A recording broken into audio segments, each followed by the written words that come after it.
రాజకీయాల్లో అవకాశాల్ని ఎవరైతే అందిపుచ్చుకుంటారో వారే ఎదుగుతారు. ప్రజల పక్షాన నిలిచి పోరాడి ప్రభుత్వాన్ని దిగివచ్చేలా చేయడం అంత తేలికైన విషయం కాదు. అధికారం చేతిలో ఉన్న వేళ సర్కారు ఒక పట్టాన ససేమిరా అనేస్తుంది. అలాంటి పరిస్థితుల్లో తగ్గకపోతే మొత్తానికే నష్టమన్న సంకేతం సర్కారుకు అర్థమయ్యేలా చేయడం చాలా అవసరం. అలా చేసిన నాయకులు తర్వాతి కాలంలో అధికారాన్ని సొంతం చేసుకుంటారు.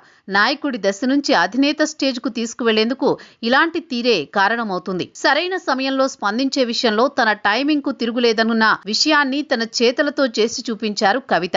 అదే సమయంలో ఆమె సోదరుడు కేటీఆర్ మాత్రం ఈ విషయంలో ఫెయిల్ అయ్యారు. తెలంగాణ రాష్ట్ర ప్రభుత్వాన్ని ఇరుకున పెట్టేందుకు అందివచ్చిన వెలుగుమట్ల వివాదంలో అన్నా చెల్లెలైన కేటీఆర్ కవితల తీరు భిన్నంగా ఉండడం ఆసక్తికరంగా మారింది. ఈ ఇష్యూలో అందరికంటే ఎక్కువగా హైలైట్ అయింది కవితే. దీనికి కారణం బాధితుల పక్షాన నిలిచి పోరాడాలని డిసైడ్ కావడమే కాదు, అందుకు ఎంతవరకైనా సరే వెళ్దామన్నట్లు ఆమె తీరు కనిపిస్తోంది. అందుకు తగ్గట్లే ఖమ్మం వెళ్లిన కవిత బాధితులతో కలిసి వారితో పాటే వారి వద్దే నిరాహార దీక్ష చేపట్టారు. బాధితుల పూరి గుడిసెల్లోనే ఉండి వారికి మద్దతివ్వడం ఆసక్తికరంగా మారింది.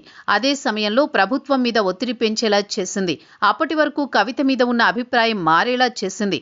ఇదిలా ఉండగా తన దీక్షను ఆపే ప్రసక్తే లేదని తేల్చిన కవితను అర్ధరాత్రి వేళ బలవంతంగా పోలీసులు ఖమ్మం నుంచి హైదరాబాద్ కు తీసుకొచ్చారు. అయినప్పటికీ తాను దీక్షను కంటిన్యూ చేస్తానని, ప్రభుత్వ సానుకూల ప్రకటన చేసే వరకు తన పోరు ఆగదని స్పష్టం చేశారు.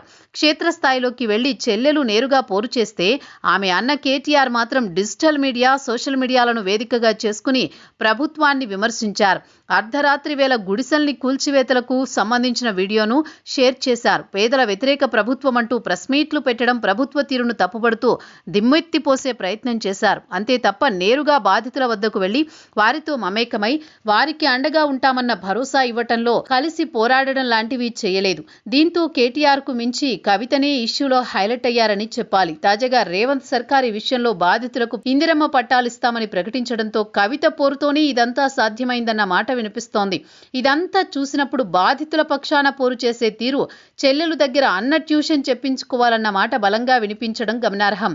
ఏమైనా ఈ ఎపిసోడ్తో కవిత ఇమేజ్ భారీగా పెరిగిందని చెప్పక తప్పదు. ఈ పరిణామం గులాబీ సైనికులకు ఒక పట్టాన మింగుడు పడే పరిస్థితి ఉండదంటున్నారు. మరేం జరుగుతుందో చూడాలి.